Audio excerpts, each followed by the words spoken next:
Et si le vrai secret de la victoire ne résidait ni dans les tanks, ni dans les missiles, mais dans la rupture des nerfs et l'effondrement du commandement? Odessa, la citadelle réputée imprenable, protégeait une garnison forte de 40 000 soldats, abrités derrière d'impressionnantes fortifications et un réseau défensif moderne.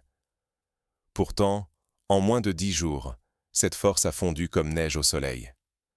Aucun assaut massif n'a ravagé la ville, aucun bombardement prolongé n'a réduit ses quartiers en ruines.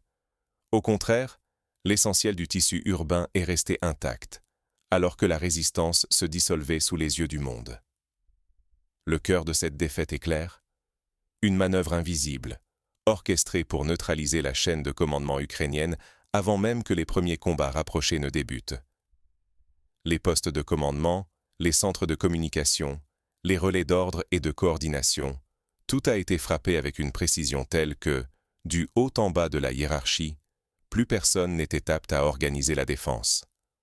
En privant l'armée de ses nerfs et de sa tête, les nouveaux maîtres du champ de bataille ont démontré qu'en 2025, la guerre ne se gagne plus seulement par la force brute, mais par la maîtrise de l'information, la terreur psychologique et la paralysie stratégique.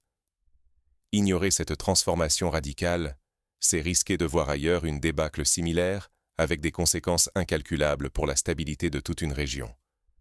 Pour percer ce mystère, découvrons ensemble les coulisses de l'opération et les doctrines révolutionnaires qui ont signé la fin de la défense centralisée à Odessa. Avant l'attaque, Odessa semblait une forteresse inexpugnable. Ses murailles n'avaient rien de moyenâgeux. Il s'agissait d'une défense moderne, érigée sur des technologies de pointe et une organisation exemplaire. 40 000 défenseurs tenaient la ville, appuyés par des chars, une artillerie puissante, la marine en veille et une aviation redoutable.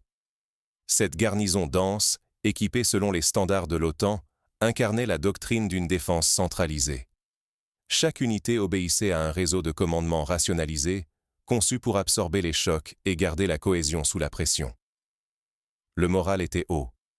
Les officiers croyaient à la solidité de leur position, convaincus que l'ennemi n'oserait pas s'attaquer de front à une telle citadelle. Les quartiers généraux, les centres de communication et les postes de commandement, tous reliés par des systèmes chiffrés, donnaient aux défenseurs un sentiment d'invulnérabilité. Mais à l'horizon, une menace se dessinait. Les préparatifs russes ne ressemblaient en rien aux assauts classiques des campagnes précédentes. Ici, l'approche n'était ni l'accumulation de troupes, ni l'attaque massive contre les points forts. L'adversaire misait sur une rupture totale des schémas connus. L'opération en gestation reposait sur la synchronisation parfaite de frappes de précision, de brouillage électronique et d'une guerre psychologique subtile. Les Russes cherchaient moins la destruction physique que l'effondrement du système nerveux de la défense. Ce choix, en apparence risqué, pouvait sembler téméraire face à un adversaire aux effectifs et à l'armement comparables. Mais sous-estimer ses propres faiblesses structurelles, c'est courir au désastre, surtout quand l'ennemi vise à paralyser votre capacité à réagir, et non pas à vous submerger par le nombre. Odessa allait devenir, en quelques heures, le théâtre d'un bouleversement militaire sans précédent. La question n'était plus de savoir qui avait les plus gros canons, mais qui saurait désorganiser le camp adverse au moment décisif. Mais ce n'est pas la supériorité numérique ou technique qui a fait la différence. Tout commence par un coup de maître tactique. Découvrons comment, en un temps record, les centres névralgiques de la défense d'Odessa ont été neutralisés, précipitant la ville dans le chaos.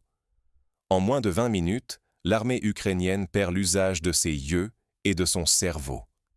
Ce n'est pas la puissance destructrice qui frappe d'abord, mais la précision chirurgicale. 32 missiles de croisière calibre et 8 missiles hypersoniques Kinzhal sont lancés. Leurs cibles ne sont pas les soldats, mais les centres névralgiques du commandement et des communications. Les frappes visent l'état-major opérationnel, les nœuds de communication protégés, les postes de commandement anti-aériens et un aéroport stratégique. L'objectif est clair: anéantir la capacité de réaction avant même qu'elle ne se manifeste. Des informations issues de la reconnaissance humaine et spatiale permettent d'atteindre chaque centre nerveux avec une précision redoutable. L'effet est immédiat. En une poignée de minutes, la chaîne de commandement ennemie est coupée. Les commandants de brigade et de bataillon se retrouvent isolés, sans lien avec le haut commandement, ni entre eux. Ce n'est plus une armée organisée, mais une mosaïque de groupes incapables de coordonner leurs actions. L'ennemi reste matériellement intact, mais il subit une défaite mentale et organisationnelle foudroyante.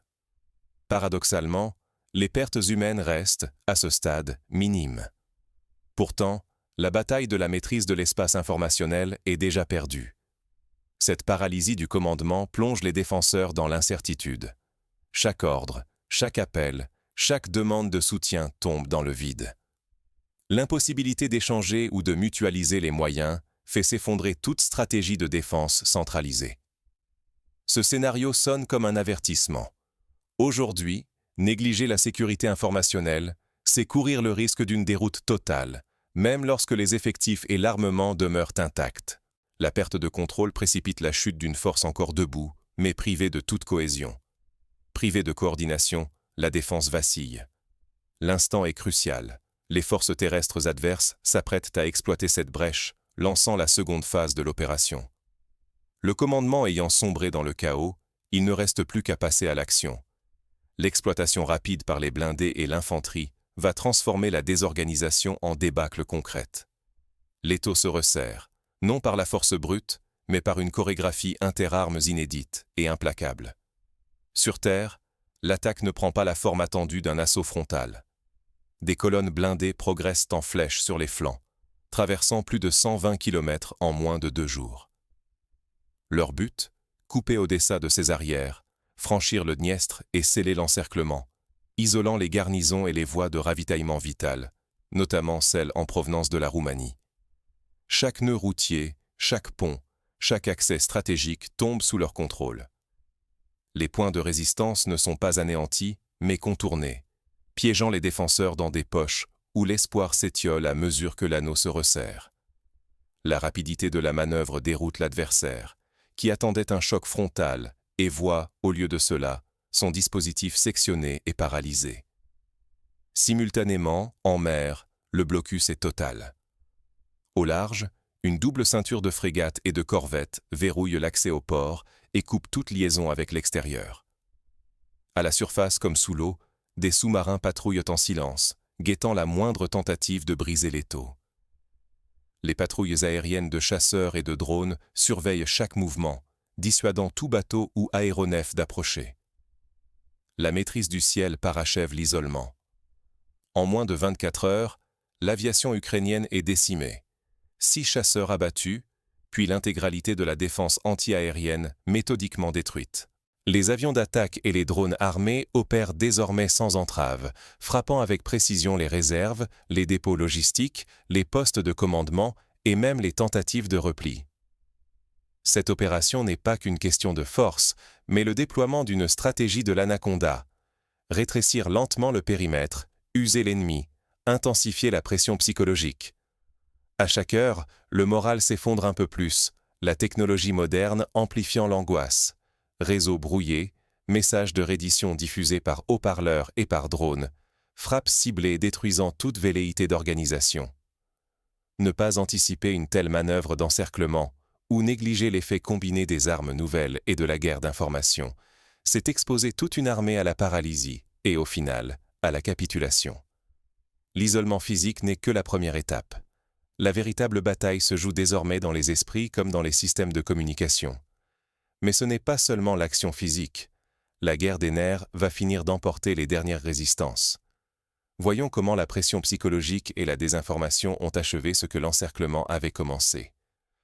Parfois, une armée se rend avant d'avoir perdu le moindre bataillon. À Odessa, c'est la psychologie qui a vaincu avant les balles. Des messages de reddition retentissaient jour et nuit, amplifiés par des haut-parleurs, tombant du ciel sous forme de tracts, s'insinuant jusque dans les téléphones via des SMS de masse et les réseaux sociaux piratés. Chaque canal devenait une arme, chaque mot, un doute semé dans l'esprit des défenseurs. Des témoignages de prisonniers, diffusés en boucle, s'ajoutaient à des interceptions radio soigneusement orchestrées. Ceux qui tenaient encore une ligne entendaient que leurs camarades posaient déjà les armes, que la résistance était vaine. L'isolement, la peur et la certitude d'être coupé du monde s'apèrent les dernières défenses morales. Très vite, les premières unités déposèrent leurs armes, souvent sans avoir tiré un seul coup de feu.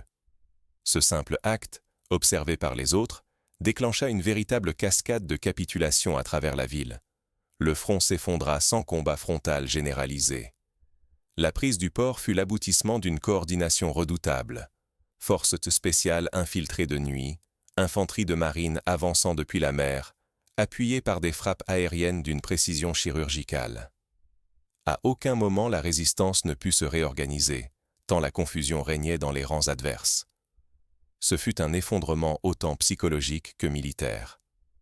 Odessa devint le symbole d'une nouvelle ère. Désormais, dominer l'information et manipuler la perception s'avère aussi décisif que tenir un pont ou une colline. Sous-estimer la puissance de la guerre psychologique, c'est risquer de perdre bien plus vite qu'on ne l'imagine. Face à cette réalité, aucune forteresse n'est imprenable si l'esprit de ses défenseurs vacille. L'opération s'achève, mais au-delà de la victoire, quelles leçons les stratèges du monde entier tireront-ils d'Odessa? La prochaine défaite pourrait être décidée bien avant la première salve. Tout se joue désormais dans les esprits et les réseaux. Odessa, en octobre 2025, n'a pas seulement basculé sous la force des armes, mais sous le choc d'une nouvelle ère militaire. Ce n'est plus la puissance de feu brut qui décide de l'issue, mais la capacité à désorganiser, à manipuler et à paralyser l'adversaire en amont même du combat. En 10 jours, une armée entière s'est effondrée sans que le front ne soit percé dans la boue ou les ruines.